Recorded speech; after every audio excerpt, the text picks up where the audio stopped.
Halo Bang Adian. Halo. Bang Adian ini kan seorang politikus. Terus apa nih Bang, hal yang tidak menyenangkan jadi seorang politikus? Hal yang tidak menyenangkan menjadi seorang politikus. Mungkin di proses transisinya ya, dari aktivis jalanan tiba-tiba menjadi politisi di lembaga yang formal kan. Jadi ya pasti akan ada benturan-benturan batin, benturan-benturan ide, benturan-benturan cara dan sebagainya. Itu sempat gamang lah, ya, mungkin 10-12 bulan pertama kan, menyesuaikan diri dengan segala macam formalisme negara lah, kira-kira seperti itu. Rapat-rapat, kemudian cara bicara kita, cara menyampaikan pikiran kita dan sebagainya berbeda dengan waktu di jalan. Maksudnya benturan-benturan tuh contohnya seperti apa? Benturan-benturan itu lebih pada dilema-dilema batin ya. Misalnya ada hal yang kita tidak setujui. Kalau dulu di jalan kita bisa langsung bilang saya tidak setuju bla bla bla bla dan segala macam cara bisa kita ekspresikan. Tapi di dunia politik formal seperti itu tidak bisa kita seperti itu. Boleh-boleh saja, tapi kemudian sasaran bisa lebih tercapai, misalnya tujuan bisa lebih capai dengan cara yang berbeda. Ya tetap beda kan, beda lapangan, beda cara lah. Nah, itu cukup mengganggu lah 10, 11, 12 bulan pertama. Terus nih Bang, sekarang tuh kan politikus tuh trennya lagi banyak yang korupsi nih Bang. Bagaimana cara menahan diri Bang untuk tidak tergoda dengan korupsi? Gaya hidup.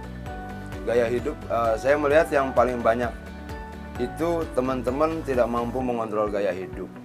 Misalnya waktu kita di jalan dulu kita ngopi ya, sekarang ngopinya harus butuh tempat khusus lah, lalu ada wine, apa segala macam yang saya pikir itu sangat mahal gitu. Nah, yang membuat banyak kita terjebak itu ya gaya hidup. Berbicara mengenai rapat dewan ya Bang ya, ternyata masih ada beberapa anggota dewan yang memang tidak benar-benar menyampaikan suara mereka, tidak terlalu besar dalam bersuara. Menurut Bang Adian sendiri bagaimana? Parlemen itu kan asal katanya kan parle ya. Parle itu kan artinya bicara. Ya memang harus bicara. Kita harus aspirasi yang kita dapatkan, yang harus kita perjuangkan, gagasan yang harus kita perjuangkan, ide yang harus kita perjuangkan itu kan disampaikan dengan bicara.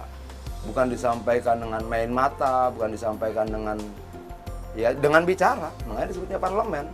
Nah, harusnya memang semua anggota DPR itu punya kemampuan untuk berbicara, mampu merasionalisasikan gagasannya, mampu menyampaikan dan berkomunikasi dengan baik, singkat, padat, jelas, dan sebagainya. Nah, kalau ada yang tidak bicara-bicara, ya bingung juga saya. Apa yang salah tuh Bang? Kenapa Bang? Nggak tahu, malu mungkin. Takut salah kali, takut malu atau apa nggak tahu. Tapi banyak yang konon dari awal masuk sampai selesai periode DPR-nya tidak bicara apa-apa juga banyak. Terus ada pernyataan dari Bang Adian nih, yaitu musuh kita bukan suku dan agama, melainkan kekuasaan yang menindas. Iya. Apa dasarnya Bang Adian menyatakan hal tersebut? Demokrasi. Demokrasi mengajarkan kita bahwa musuh kita itu ya bukan agama dan suku yang berbeda. Musuh kita itu bukan perbedaan. Musuh kita adalah kekuasaan, kewenangan yang digunakan secara salah untuk menindas orang lain, mengambil hak orang lain, dan sebagainya. Artinya bahwa itu kan kalimat yang menggambarkan ide saya tentang negara seperti apa sih yang kita inginkan, sikap kita seperti apa gitu. Karena banyak kemudian, apalagi akhir-akhir ini ya, isu saranya luar biasa kerasnya gitu loh. Agama, suku, itu seolah menjadi persoalan di bangsa ini. Sementara menurut saya persoalan terbesar di bangsa ini adalah siapapun dia yang kemudian menggunakan kewenangannya, kekuasaan dan jabatannya untuk menindas orang lain. Apakah itu bupati, kepala desa, camat, gubernur, menteri, dan sebagainya. Itu persoalannya. Apakah hal itu juga yang akhirnya memotivasi Bang Adian ini juga nyalek lagi? Kalau motivasi nyalek itu lebih pada kekuasaan itu kan seperti pisau ya. Kita bisa pakai untuk menyakiti orang, tapi kita juga bisa pakai untuk membuat makanan, memotong buah, memotong daging yang bisa dimakan dan menghidupi orang. Tergantung bagaimana kita menggunakannya. Berarti masih ada pekerjaan yang belum selesaikah? Makanya maju lagi? Di sisi lain ide yang harus diperjuangkan. Ide tentang negara.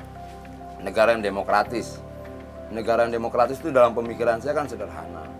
Negara yang demokratis adalah negara di mana rakyat menjadi subjek negara itu. Jadi kalau semakin besar partisipasi rakyat dalam proses perjalanan negara itu, maka bisa dibilang negara itu semakin demokratis. Semakin kecil proses partisipasi itu ya semakin tidak demokratis. Demokrasi ini kan tidak gampang. Kalau kita bicara demokrasi, kita harus bicara kesetaraan. Tidak ada pembedaan atas nama apapun, latar belakang sosial, bangsawan bukan bangsawan, kaya, miskin, jumlah rekening, etnis, agama, dan sebagainya. Itu clear dulu bahwa itu bukan persoalan di bangsa ini. Nah, terus kedua, bagaimana membangun demokrasi, ya kita harus bicara tentang kesejahteraan rakyat. Kenapa? Demokrasi yang baik itu hanya bisa dibangun kalau kemudian rakyatnya punya pengetahuan yang cukup. Punya akses terhadap ilmu pengetahuan, punya akses terhadap informasi, punya akses terhadap komunikasi terhadap negara, dan sebagainya. Nah, itu butuh pendidikan. Sehingga satu ketika nanti orang tidak lagi mudah terkena hoax, orang tidak lagi mudah termakan fitnah, kebohongan, dan sebagainya. Dan setelah hampir 20 tahun reformasi ini, ada catatan penting apa nih Bang yang perlu diperhatikan? Bahwa ada kemunduran ketika kemudian isu SARA mulai digunakan oleh banyak pihak untuk memenangkan kontestasi pemilu, baik pilkada maupun pilpres sekarang. Menurut saya itu menjauhkan kita dari demokrasi. Kenapa? Seolah-olah ada etnis tertentu yang kehilangan haknya hanya karena dia berasal dari etnis yang lebih minoritas, misalnya seperti itu. Itu nggak boleh. Di bangsa ini kita tidak bisa lagi bicara tentang mayoritas atau minoritas, tapi lebih bicara pada program-program yang memang berpihak pada rakyat. Artinya bahwa tidak kemudian karena seseorang beretnis lain dengan yang mayoritas di tempat itu, lalu dia kehilangan haknya untuk menjadi warga negara yang dijamin konstitusi untuk dipilih maupun memilih. Jadi dengan kata lain, demokrasi di Indonesia saat ini mundur dong Bang? Atau justru stagnan? Secara sistem dia bagus, pemilu langsung dan sebagainya. Tapi secara kultur ketika dibangun kembali budaya diskriminasi itu, ya dia mundur. Ini selanjutnya kita akan membahas mengenai gaya berpakaian Bang Aryan yang selalu tampil muda nih ya Bang ya. Selalu menggunakan jeans dan kadang juga jaket nih ya Bang ya. Tapi kita akan membahasnya usai jeda berikut, tetaplah bersama kami.